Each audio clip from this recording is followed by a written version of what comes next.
Hello दोस्तों, नमस्कार। मैं साधना आपके अपने यूट्यूब चैनल रोजगार विद साधना पंडित में बहुत बहुत स्वागत करती हूँ। बच्चों, जैसा कि आप जानते हैं कि मेरी 2 वीडियो आ चुकी हैं वर्णमाला की। आज मैं अपना तीसरा वीडियो अपलोड करने जा रही हूँ, जिसमें उसमें मैं आपको बता चुकी थी। उस दिन मैंने जैसे कि बताया था कि स्वर के बारे में पढ़ा रही थी मैं। आप सब जानते हैं, अगर आपने मेरी वीडियो देखी होंगी तो। पहला वीडियो था मेरा हिंदी समझाने का, दूसरा वीडियो था मेरा उत्पत्ति के आधार पर स्वरों के प्रकार चल रहे थे, ठीक है, जिसमें मैंने आपको बताया था कि उत्पत्ति के आधार पर स्वर कितने प्रकार के होते हैं। तो आप सबने जाना होगा। मैंने जैसा कि मैंने बताया था कि 3 प्रकार के होते हैं, ह्रस्व, दीर्घ, विलुप्त हैं।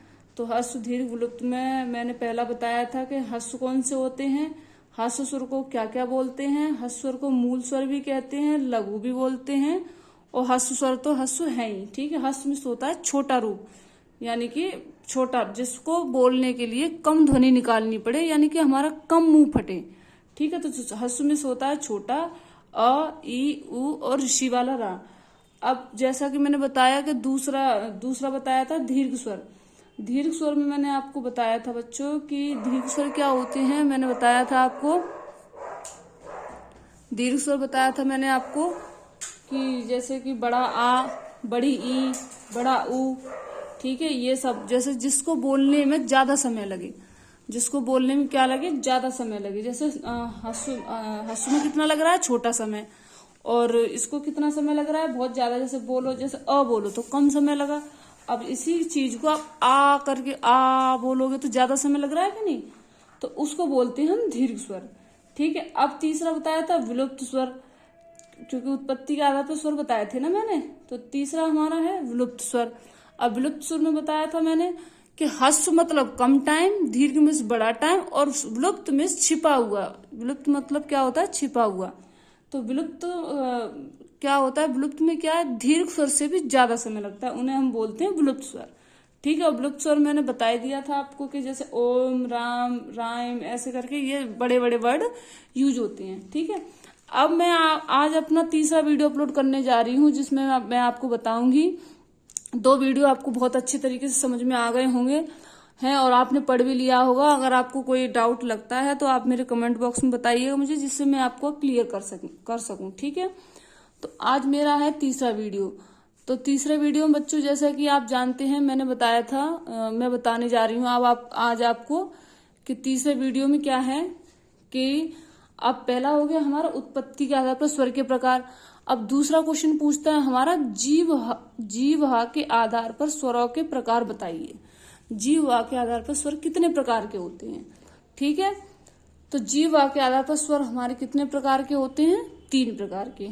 अब वो मैं बता देती हूँ आपको कौन कौन से प्रकार के होते हैं, ठीक है, मैं बताती हूँ। पहला होता है हमारा अग्रस्वर, दूसरा होता है हमारा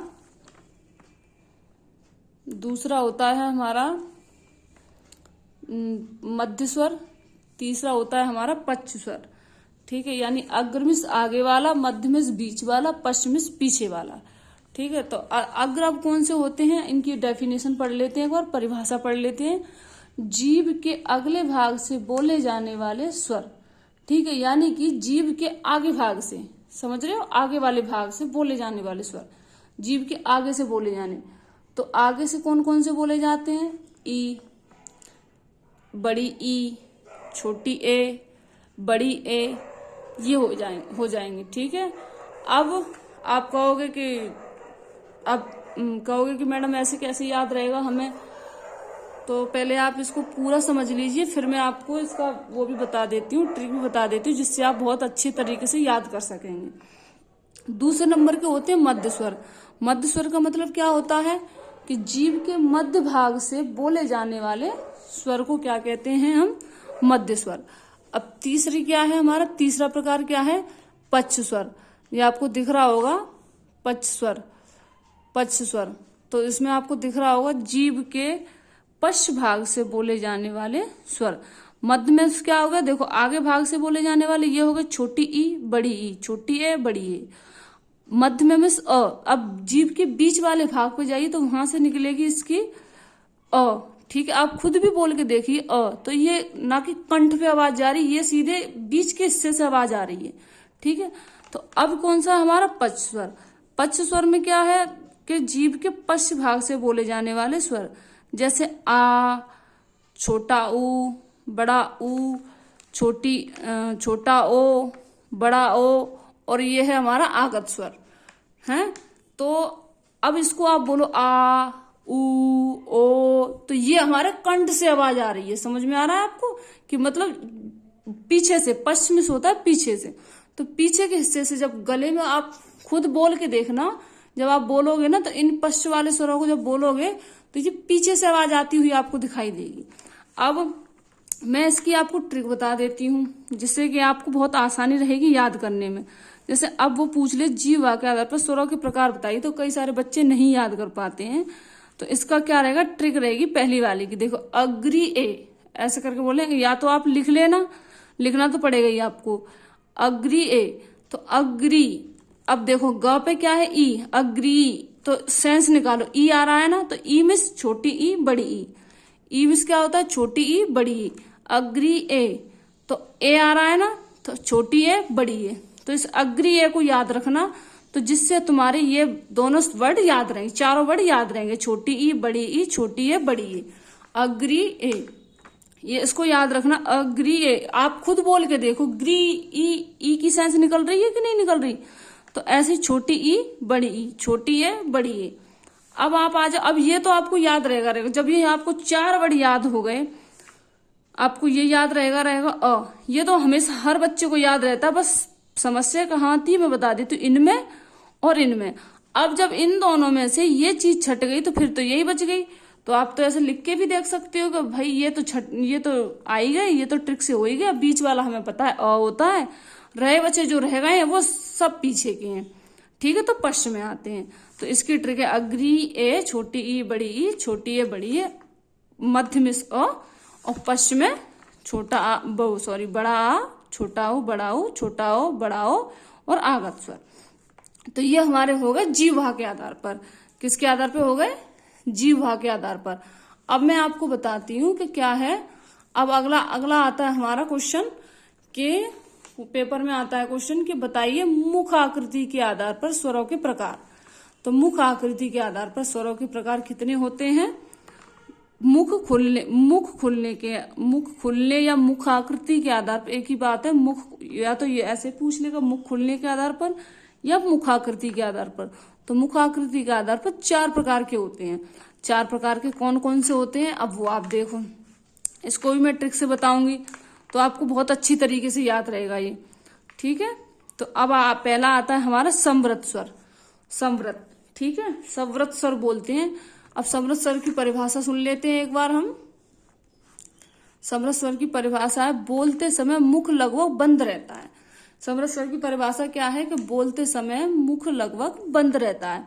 अब कैसे पहचानेंगे कि भाई कौन से हैं कौन से नहीं है वर्ड, तो इसका बता देती हूँ।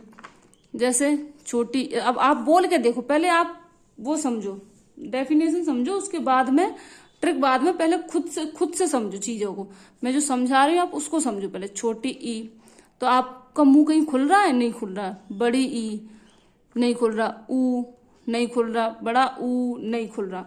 आप इन वर्डों को आप अपने मुंह में बोल सकते हैं। जब अगर हमारा मुख ना खुले तो हम उन्हें बोलते हैं संवृत स्वर। बोलते समय मुख लगभग बंद रहता है। आप इनको बोल के भी देख लो तब भी आपका मुख नहीं खुलेगा। ठीक है, अब इसकी आती है ट्रिक बताती हूँ मैं। जैसे अब यहाँ होगी तुम्हारी, ये तो आपको आएगी अग्री ये, ठीक है।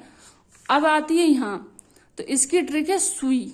ठीक है, इसकी मुख आकृति के आधार पर स्वरों के प्रकार को मैं बताऊंगी। सुई, आप ये लिख लेना सुई। ठीक है, अब सुई, अब इसमें देखो सुई, तो सू की ऊ की मात्रा आ रही ना, तो इसका मतलब छोटा ऊ, सुई, तो ऊ बड़ा ऊ, ठीक है, ई बड़ी ई, सुई। ठीक है, इसको लिख लेना सुई। तो संवृत स्वर बोलते समय मुख लगभग बंद रहता है, और वो कैसे होता है, छोटी ई बड़ी ई, छोटा ऊ बड़ा ऊ। तो ये हमारे होते हैं कौन कौन से, सुई। तो ठीक है, अब ये हो जाएगा तुम्हारा ट्रिक, ये हमारी सुई। तो इसका मतलब इसका मतलब छोटा ऊ बड़ा ऊ, ये मैं लिख देती हूँ, ठीक है। ट्रिक ऐसे हो जाएगी। ई का मतलब छोटी ई बड़ी ई, सॉरी छोटी ई बड़ी ई, और ऊ का मतलब छोटा ऊ बड़ा ऊ। तो सुई लिख लेना आपको। सू से मतलब छोटा ऊ बड़ा ऊ, और ई से मतलब छोटी ई बड़ी ई। ये हो गए हमारे समृद्ध स्वर। बोलते समय मुख लगो बंद रहता है, ठीक। अब क्या आता है, अगला है हमारा मुख खुलने। मुख आकृति के आधार पर चल रहे हैं, जीवा के आधार पर 3 प्रकार के, मुख आकृति के आधार पर 4 प्रकार के। तो अब दूसरा हमारा कौन सा चल रहा है, अर्ध समृद्ध स्वर। क्या चल रहा है, अर्ध समृद्ध स्वर। ये इसी का भाग है। जैसे एक ये हो गया एक प्रकार, ये हो गया एक ही हो गया अर्ध समृद्ध स्वर। अब अर्ध समृद्ध स्वर को कैसे हम पहचानेंगे भाई, कि देखो ऐसे करेंगे अर्ध समृद्ध स्वर को। अर्ध समृद्ध, बहुत थोड़ा सा मुख खुलता है। कैसे, मतलब ना के बराबर मुंह खुलता है। जैसे हम बोलेंगे, वर्ड का उच्चारण अपने मुंह से करेंगे तो बहुत थोड़ा सा मुंह खुलेगा। जैसे ओ ए, आप खुद बोल के देखो, छोटा ओ ए, तो बहुत कम मुंह खुल रहा है ना। अब मुख अगर क्या बोलते हैं, मुख खोले, अगर खोल के बड़ों का उच्चारण करें तो जैसे आ ओ ऐसे करके, तो ये क्या है, ओ ए, बहुत थोड़ा सा मुंह खुल रहा है, लेकिन ना के बराबर मुंह खुल रहा है। तो देखो समृद्ध स्वर की होगी ट्रिक सुई, छोटी ई बड़ी ई, छोटा ऊ बड़ा ऊ। और अर्ध समृद्ध की ट्रिक होगी तुम्हारी, आप लिख लेना आधी सुई, यानी कि ओए, ओ ए, ओए, ठीक है। तो आप इसको ऐसे बोलते, सुई ओए चुभा दी, ऐसे करके भी आप बोल सकते हो इसे, ठीक है। तो ओए का मतलब क्या हो गया, छोटा ओ छोटी ए, छोटा ओ ए, ओ ए, छोटा ओ छोटी ए। आप इसको ऐसे भी बोल देना। मैं फिर से रिपीट कर देती हूँ। सुई तो सुई मतलब समृद्ध स्वर, और ओए मतलब अर्ध समृद्ध स्वर। ओए में छोटा ओ छोटी है, सुई मतलब छोटी बड़ी, छोटा ओ बड़ा ओ, ठीक है। ये हो गया आपका। अब अगला होता है विस्तृत स्वर। तीसरा प्रकार है हमारा इनका विस्तृत स्वर। विस्तृत स्वर, अब हमारा चलता है विस्तृत स्वर, ठीक है। ये तीसरा प्रकार विस्तृत स्वर। विस्तृत स्वर में क्या होता है, पूरा मुख खुलता है। क्या खुलता है, पूरा मुख, पूरा मुख खुलता है। तो पूरा मुख कैसे खुलेगा, जैसे आप बता दिया था वहां यहाँ कम मुंह खुल रहा, वहां तो खुली, समृद्ध स्वर में तो खुल ही नहीं रहा था, अर्ध समृद्ध में थोड़ा सा खुला। अब विस्तृत स्वर की तो कोई ट्रिक नहीं, आप उसको वैसे भी याद रख सकते हो, बड़ा आ, ठीक है। इसमें पूरा मुख खुलता है। विस्तृत स्वर वो स्वर होते हैं जिसको बोलते समय हमारा पूरा मुख खुले, इसको हम ऐसे भी बोल सकते हैं। अब आता है हमारा 4 नंबर का अर्ध विस्तृत स्वर, यानी कि मुख आकृति के आधार पर ये 4 प्रकार के होते हैं, ठीक है। चौथा हमारा रह गया अब अर्ध विस्तृत स्वर। तो अर्ध विस्तृत में क्या होता है, अर्ध, यहां से आप पढ़ सकते हो, देखो समृद्ध मुंह बोलते समय मुख लगो बंद, अर्ध में आधा थोड़ा सा मुख खुलेगा, ठीक है। अब विस्तृत क्या, पूरा मुख खुलेगा, अर्ध में आधा मुख खुलेगा। तो आप यहां से भी पहचान सकते हो इस तरीके से, आधा मुख खुलेगा, आधा मुख खुलता है। अब आधा मुख कौन कौन से में खुलता है, देखो जब विस्तृत आपका यहाँ क्लियर हो गया, आ क्लियर हो गया ना, देखो सेंस लगाया करो खुद अगर खुद से अगर अच्छे तरीके से समझ लोगे ना, तो खुद में खुद अपने आप ट्रिक लगाने लग जाओगे आप लोग, और आपकी पढ़ाई भी कंप्लीट हो जाएगी। आपको पता भी नहीं चलेगा कि हमारे कब कॉन्सेप्ट क्लियर हो गए और कब हमारे एग्जाम भी फाइट हो गए। लेकिन चीजों को रिलेट करके पढ़ा करो, चीजों को किसी से जोड़ जोड़ के पढ़ा करो, तब आपको ये अच्छी तरीके से समझ में आएंगी। अगर ऐसे आप रटोगे तो बहुत समस्या देंगी। फिलहाल तो हमें याद हो जाएंगे, लेकिन पेपर हॉल में हम जाते ही सब चीजों को भूल जाएंगे, क्योंकि भाई एक दिमाग होता है, बहुत सारी चीजें होती है, ऐसे क्या क्या याद रखेंगे अगर रटोगे। तो रटना नहीं है, सिर्फ समझना है। अब अर्ध विस्तृत स्वर, अर्ध विस्तृत क्या होता है, आधा मुख खुलता है। अब यहाँ आ तो आ ही गया हमारा, अब क्या बच गया, छोटा आ बच गया, ठीक है। यानी आप सेंस लगा सकते हो कि भाई इसमें बड़े आ का तो कोई सेंस आएगा, छोटे जो वर्ड है वो तो आएंगे ही नहीं। अब जब यहाँ बड़ा आ चुका है, जब यहाँ ई नहीं आया तो यहाँ पे भी नहीं आएगा। तो इसीलिए अर्ध समृद्ध स्वर अ, छोटी ए और बड़ा ओ, क्योंकि इनको मुख खोलने में मुख बंद रह रहा है, इनको बोलते समय मुख बंद रह रहा है। अब मैं अगला बता देती हूँ आपको, अगला बता रही हूँ मैं आपको कि जैसे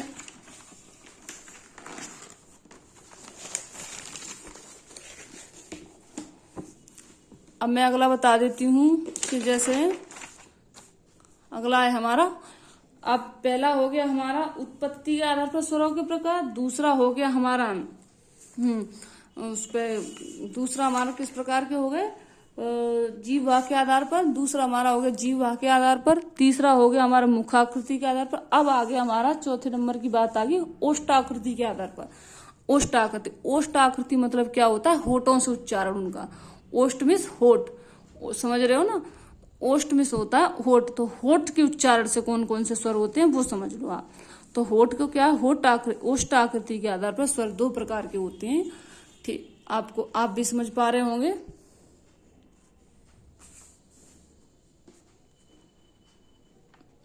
वीडियो क्लियर नहीं आ रही। ओष्ठाकृति के आधार पर स्वर दो प्रकार के होते हैं। ओष्ठाकृति के आधार पर स्वर दो प्रकार के होते हैं। व्रत, पहला है हमारा व्रतमुखी स्वर, दूसरा है अव्रतकार। ठीक है, तो पहला क्या होता है, व्रतमुखी स्वर। ओष्ठाकृति के आधार पर कितने होते हैं, दो प्रकार के। तो पहला कौन सा प्रकार है हमारा, व्रतमुखी स्वर, यानी कि जो बोलते समय व्रत बनाए। व्रतमुखी मतलब क्या होता है, जिनको हम बोलें तो हमारे मुंह से व्रत बने, और होठ से, सॉरी। और अव्रत क्या होता है, जिसको बोलते समय हमारा मुंह, हमारा जो होठ है ना, वो व्रत ना बनाए। इसका मतलब ये, या बनाए भी तो आधा थोड़ा बहुत बनाए। तो व्रतमुखी क्या होता है, जैसे बोलते समय होठ व्रत बनाए। देखो मैंने बताया था। अब इसका कौन कौन से हमारे, देखो ऊ, तो पूरा होठ आप जोड़ के देखिए, पूरा होठ पूरा व्रत बना रहे हैं नहीं। ऊ, बड़ा ऊ, छोटा ओ, बड़ा ओ, ये इसको बोलते हैं ओ, आगत स्वर ओ। ठीक है, जैसे बोलते हैं डॉक्टर। ठीक है, तो ये इन डॉक्टर थोड़ी ना बोलते, बोलेंगे तो डॉक्टर ही ना, शुद्ध शब्द तो डॉक्टर ही है ना, डॉक्टर नहीं बोलते। ये तो हमारी एक, हम आप लोगों की आपस की लैंग्वेज है कि डॉक्टर नहीं होता, डॉक्टर बोला जाता है। तो ये देखो, छोटा ऊ, बड़ा ऊ, छोटा ओ, बड़ा ओ, छोटा वो, सॉरी ओ आगत स्वर है ये ओ। अब क्या है, अव्रतकार, जो आधा व्रत बनाए। ठीक है, और बनाए लेकिन ना के बराबर, बहुत कम।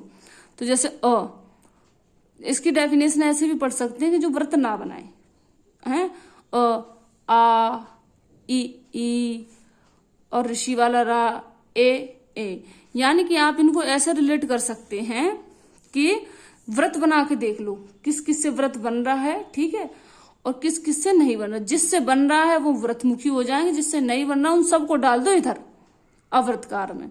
तो ये यही आज का वीडियो मेरा यहीं खत्म होता है। आपको अगर कोई भी गलती नजर आ रही तो आप मेरे कमेंट बॉक्स में बताओ मुझे, जिससे मैं आप सुधार कर सकूं आगे से। और प्लीज अगर आप नए जुड़ रहे हैं मेरे चैनल के साथ तो प्लीज मेरे चैनल को लाइक कीजिएगा, सब्सक्राइब कीजिएगा है, और नई वीडियो और बेल आइकन दबा दीजिएगा, जिससे आपको क्या रहेगा, मेरी जो भी नई आने वाली वीडियो होंगी उनका अपडेट मिलता रहेगा। बच्चों प्लीज, ये मेरा नया चैनल है, इसको सपोर्ट कीजिएगा। आपकी अभी जरूरत है, आपकी हमेशा ही जरूरत रहेगी। ये आपको पास करना, आपको जॉब दिलाने के उद्देश्य से ही ये चैनल बनाया है। मेरा कोई और अलग उद्देश्य नहीं है कि नहीं मैं यूट्यूब बना लूं और मैं ऐसा करूं। देखो मैं हमेशा सोशल मीडिया से बाहर रहती थी, मेरा कोई ऐसा उद्देश्य नहीं है। और लोग पता नहीं क्या क्या वीडियो, कोई टिकटॉक बनाता है, कोई क्या, ऐसा मेरा कोई उद्देश्य नहीं। मैंने कभी ऐसी चीजों को फॉलो नहीं किया। ये मैंने एक स्टडी का इसलिए फॉलो किया क्योंकि मैं खुद एक इन्हीं चीजों में रही हूँ और करती हूँ और आगे भी करती रहूंगी। इसलिए मैं आपके उद्देश्य से इसको लेके आई हूँ। तो प्लीज इसे सपोर्ट कीजिएगा, जिससे और भी बच्चे आपसे, जो भी आपके रिलेटिव हैं, जो भी हैं, उन तक मेरा ये वीडियो पहुंच सके, तो वो भी पढ़ सकें और उन बच्चों का भी भला हो सके। ओके, थैंक यू, धन्यवाद।